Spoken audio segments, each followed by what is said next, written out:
আজকে আমি সেহেরি রান্নায় কি আইটেম রাখছি, শুধু শুকনা ভর্তা। আসসালামু আলাইকুম, কেমন আছো সবাই? আলহামদুলিল্লাহ, আমি ওই রোজায় ভালোই আছি। 4টা রোজা গিয়ে আজকে 5 রোজা। আর আলহামদুলিল্লাহ রোজাগুলো ভালো যাইতেছে। সবার কেমন যাইতেছে কমেন্টের মাধ্যমে জানিয়ে দিতে পারো। এই তো আমি ভর্তার আয়োজন করে নিছি। ভর্তাগুলো আমি আগ রাতেই সিদ্ধ করে রেখে দিছিলাম, ভাতটাও রান্না করে রেখে দিছিলাম। এখন আমি ভর্তাটা বানিয়ে নিয়ে সবার খাবে সবাই, এজন্যে তাড়াহুড়া করে ভর্তাটা বানিয়ে নিছি। আমি টাইম মতো উঠি, আগে রান্না করছি সেহরির সময় উঠে সব কিছু রান্না করছি। মানে সব কিছু রান্না করি নাই, দুধটা গরম করা, ভাতটা রান্না করা, আর যে সে আগ্রাতের বিকেলে যে রান্না করে রাখছি ওগুলো দিয়ে আমাদের খাওয়া হয়ে গেছে। এখন আমি এই তো আগ্রাতে ভাতটাও রান্না করে রাখি। অনেকটা কষ্ট হয়ে যায়, খারাপ লাগে আমার, যেহেতু একা হাতে সব কিছু করতে হয়, কেউ নাই যে হেল্প করার মতো। এই জন্যে আমি আগ্রাতে 11টার সময় ভাত রান্না করে রেখে দিই। সেই ভাতই আমরা 2, 3, 4 দিন ধরে 5 দিন ধরে খাইতেছি। এই তো খাওয়া দাওয়াও আমাদের প্লেটে সবার শুরু হয়ে গেছে। এই পরে কিছুক্ষণ আমি রেস্ট করেছিলাম, সকালবেলা শুয়েছিলাম অনেকক্ষণ, তারপরে দেখি দুধ নিয়ে আসছে। দুধ ছিল না, আমাদের বাজারে অনেক ভালো অরিজিনাল গাইয়ের দুধ পাওয়া যায়, ওগুলাই এনে আমরা ভরে রাখি। এই তো বোতলে সবগুলো বোতলে ভরে রাখবো, অনেক দিন চলে যাবে আমার। আবার প্রতিদিনই দুধ লাগে, দুধ না হইলে আমার বাপ ছেলেরা খাইতে চায় না। এই তো বোতলে ভরে নিলাম। প্রতিদিন আমার জন্য না লাগলেও, আমার মেয়ের জন্য না লাগলেও, আমাদের ছেলের বাবার জন্য দুধ লাগবে। এই তো চিনি ছিল না, চিনিগুলা ভরে নিলাম। চিনি আনা ছিল না, চিনি ওই আগে যেগুলো আনছিল ওগুলা দিয়ে এই কয়দিন শরবত খাওয়া হইলো। আর কম করে এনে দেয়, 1 কেজি করে চিনি এনে দেয়। এই তারিখে আবার 2 কেজি চিনি নিয়ে এসছে। 2 কেজিতে আমাদের 15 দিন চলে যাবে। চিনি তেমন একটা শরবত সবাই খায় না, আমাদের আবার একটু না হইলেও হয়ও না। শরবতটা আর কি রোজার একটা মেন আইটেম। শরবতটা খাইলে মনে হয় যে ইফতারের সময় কিছু একটা খাইলাম। এই তো রান্না করব হচ্ছে গিয়ে আজকে ডাটা, ট্যাংরা মাছ দিয়ে। তার জন্যে ডাটাটা সুন্দর করে সাইটে কেটে নিয়ে, আগেই কেটে নিলে ফ্রিজে রেখে দিলে এতে শুটা ভাব, শুকিয়ে যাওয়া ভাব এটা হতো না। আগে যদি একটু ফ্রিজে রেখে দিতাম তাজা থাকতো। এখন এই যে শুকিয়ে গেছে, সব পাতা ছাড়িয়ে নিয়ে আমি তো এক সাইডে রেখে পাতাগুলো ফেলে দিছি। এখন আসলাম যে ফুল, এই তো আমার এই ফুলের তোড়াটা অনেক শখের, অনেক আনন্দ করে নিয়ে কিনছিলাম। সবাই কিনে দেখি, সবার বাসায় দেখি অনেক সুন্দর সুন্দর ফুল। আমার তেমন একটা কিছুই নাই, যেহেতু আমি তেমন একটা বাজার টাজার করি না, কেনাকাটা করি না। অনেক কিছু শখ হয়, ইচ্ছা হয়, কিন্তু আমার কেনার মতো সামর্থ্য নেই। একটা কিনলে আরেকটার দিকে তাকিয়ে থাকি যে এইটা করা লাগছিল, ওইটা করা লাগছিল। এই তো দেখো এখান থেকে একটা ফুল হারিয়ে গেছে, হয়তো কেউ নিয়ে গেছে। তো গেল।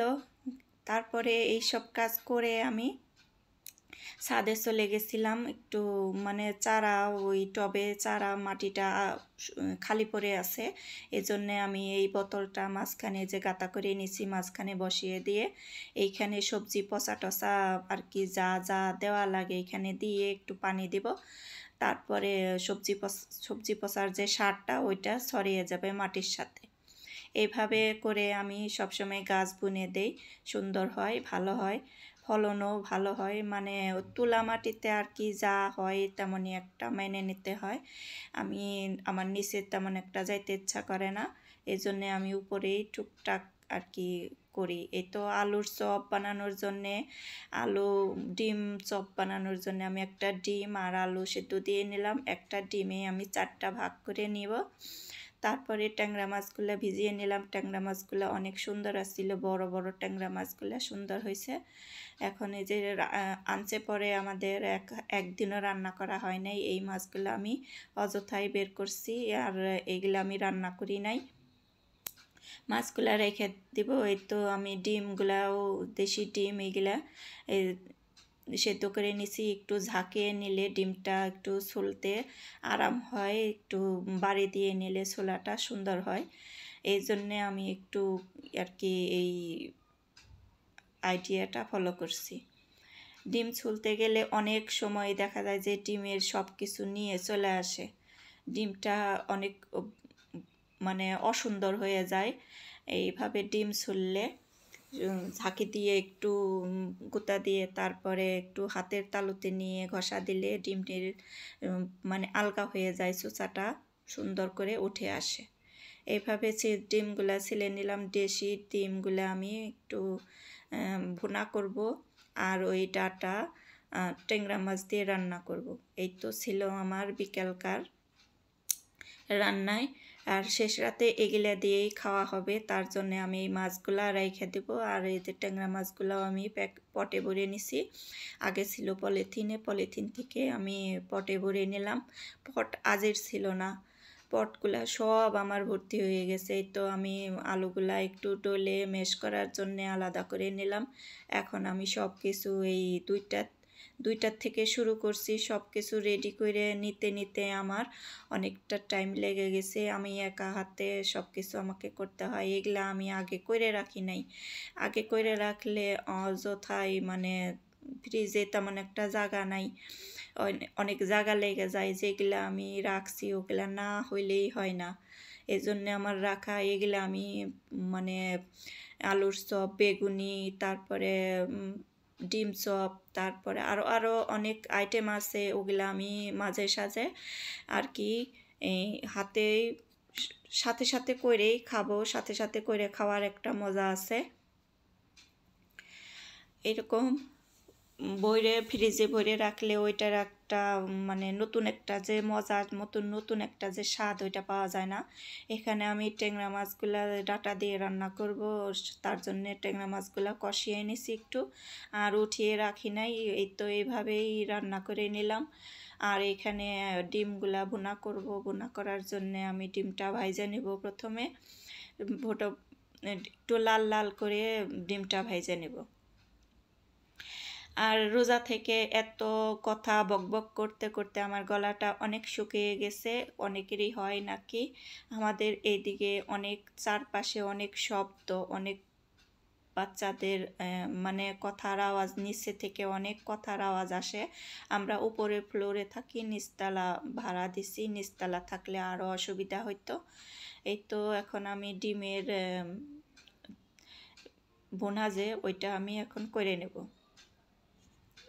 আমার রান্নাগুলা কেমন লাগে কমেন্টের মাধ্যমে জানিয়ে দিতে পারো। আজকের ডিমগুলা সুন্দর ভুনা করছি, সুন্দর করে, ভালোই লাগলো, হয়তো ভালো লাগছে, আমি খাই নাই। ডাটাটা খাইছি, ডাটাটাও অনেক মজা ছিল। এই তো ডিমগুলা ভুনা হয়ে গেছে। আমরা 4 জন সদস্য 4টা ডিম দিছি, যেহেতু ছেলেও খায় না তেমন একটা, মেয়েও খায় না, ডিমটা খাইতে চায় না, এজন্যে কম করে দিছি। তারপরেও 1 পিস রয়ে গেছে। মেয়ে যদি এখন খায় তাহলে ওইটা শেষ হবে। এই তো এখানে আমি মানে একটু পেঁয়াজ, একটু ধনিয়া দিয়ে তারপরে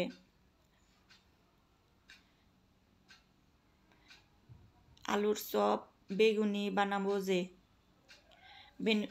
বানাবো যে ওইটার একটা পুর মানে আলুর সাথে মিশিয়ে বানিয়ে পুরটা বানিয়ে নিলাম।